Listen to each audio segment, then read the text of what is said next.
Hello everybody. Hi guys. We just want to say a huge thank you to everybody that attended our first Shift community seminar. It was yesterday and it was an amazing group of people and some amazing speakers. Yeah, we had a fantastic little Q&A with Jack from the Creative Revolution group, who I recently certified B Corp and a strong part of the community here, who gave some insights into kind of the auditing process and their journey.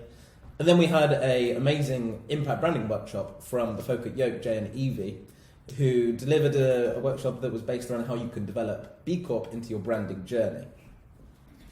Yeah, for the people that did attend the event, we have a survey for your feedback. This is, at the end of the day, a community-driven event, so we are really excited to hear feedback and improve the event based on everybody's experience. There's also a sign-up for the next event in the description. Yeah, we're going to host one every 2 months, so keep your eyes peeled. We want to shine the spotlight on someone else, as well as kind of doing a bit more of the breakout rooms, allowing you to kind of connect with each other a little bit more.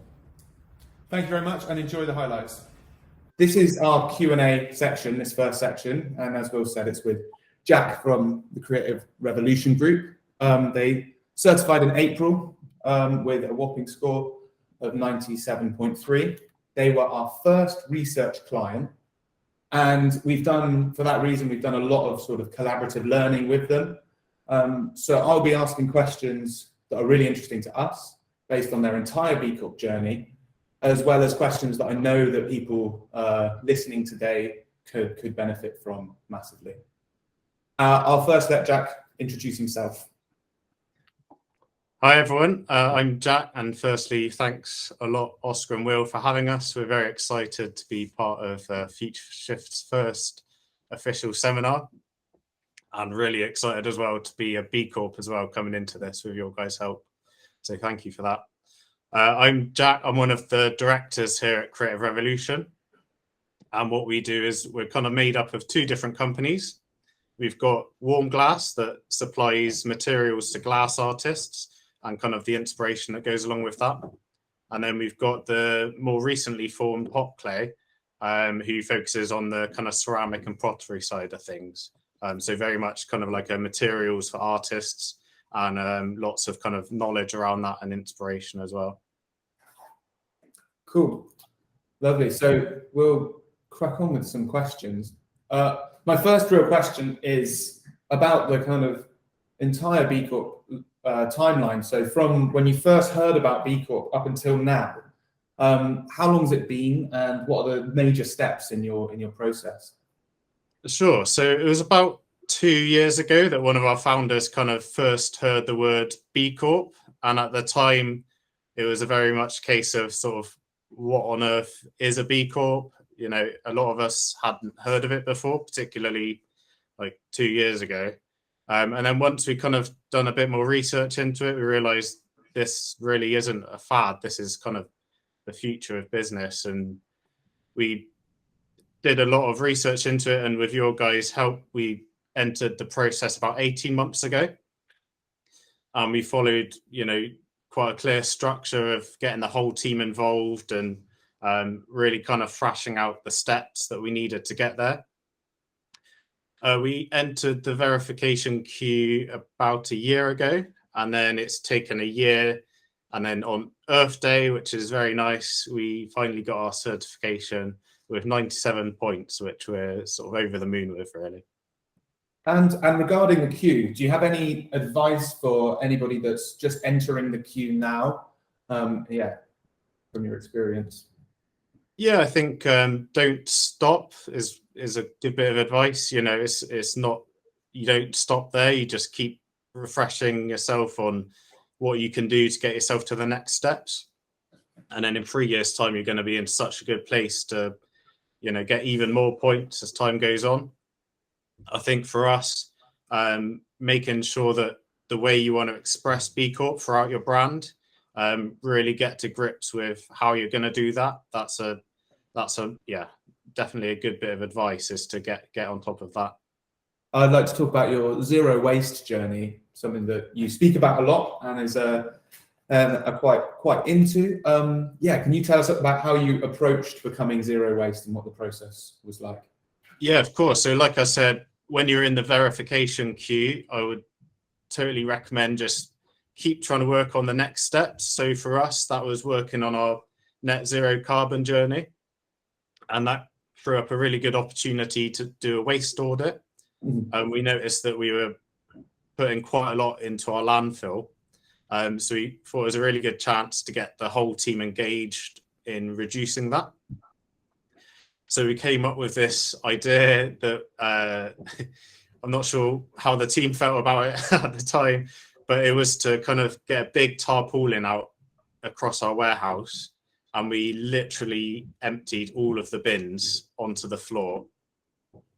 And then the whole team kind of went through that with sort of gloves and protection on, and we just kind of sorted it into what could be recycled and what was landfill.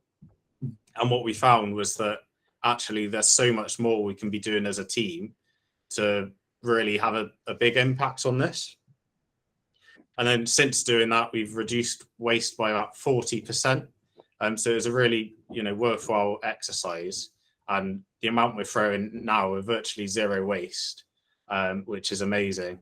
And it's just really nice to have the team on board in that process as well.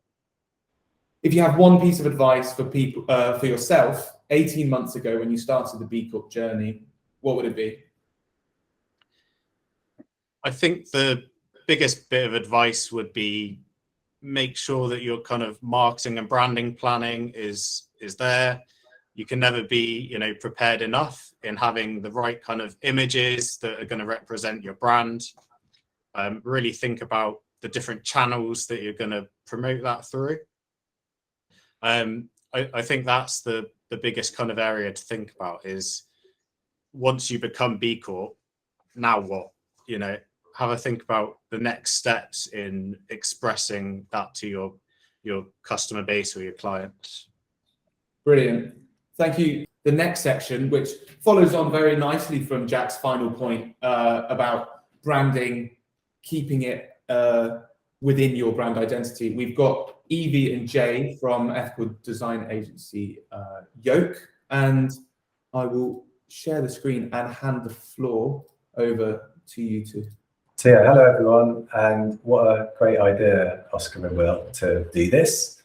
I just think the whole idea of it, building a community around this journey is just a really lovely thing. So yeah, so just to get, and again, I don't want to patronize, but just to give you a quick idea about how you can then kind of weave this into your planning and your strategies.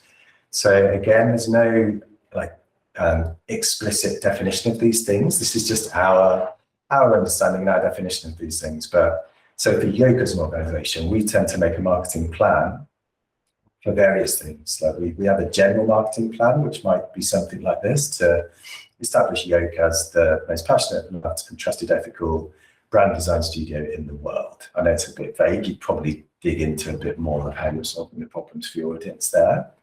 But you've got your plan, you've got your mission, and then you set some KPIs around that. So how are we going to measure this? How are we going to see if this is working or not? And really get clear on the audience, because your audience might vary for the different plans that you have, and this is really important. And then you have your strategies and tactics that sit inside of that plan. So it might be that it's the messaging on the packaging. It might be that it's the kind of not your impact report, but how you draw out some of those things into more bite-sized, digestible pieces of information. How you make partnerships with other organisations to kind of boost your own perception and persona. So, and we'll dig into a few kind of outputs of B Corp that become really nice tactics for content in a second.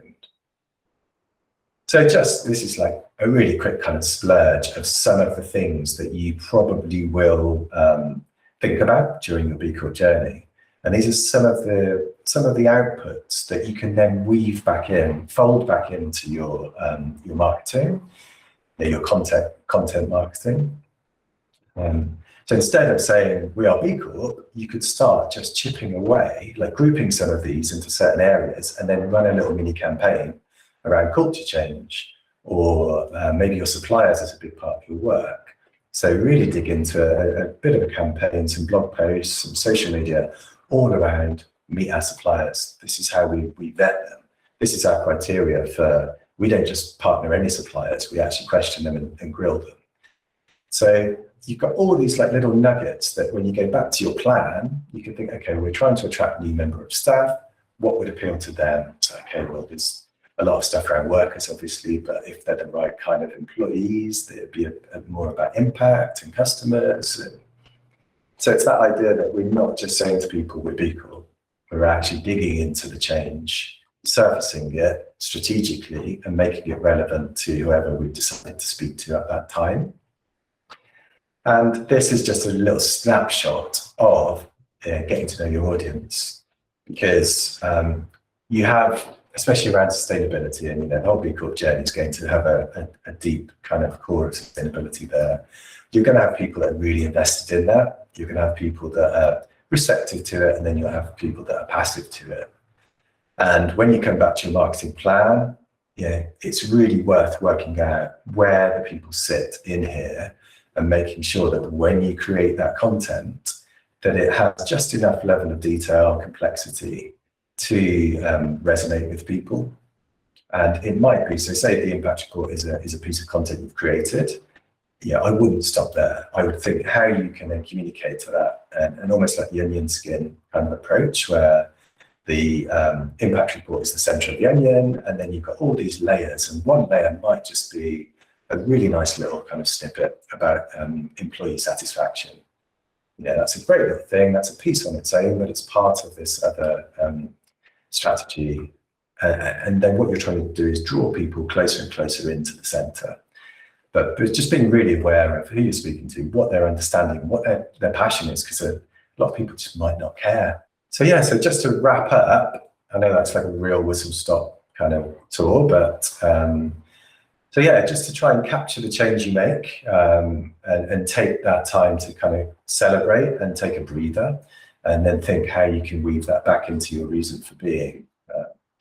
Being mindful, B Corp, that not everybody knows it and understands it. So focus on the change, perhaps. Definitely have your We're B Corp posts. That's definitely to be celebrated, but just be mindful that we rely on it. Get to know your audience. I could say that all day long, to be honest, because that's probably the most important part of all of this. Just get to grips with the whole thing of branding, that you have your essence, your foundation. Your logo is not it. It's how people feel about you. And just really get to grips with the fact that all of this kind of internal stuff is internal, but it's the foundation for your external messaging. And when you get around to your visuals, just focus on those core things that you've agreed on and try and capture, and just be as energetic as possible if that's the right tone. But just make sure that the visuals complement all of the hard work you're doing and you're not falling flat at the last hurdle.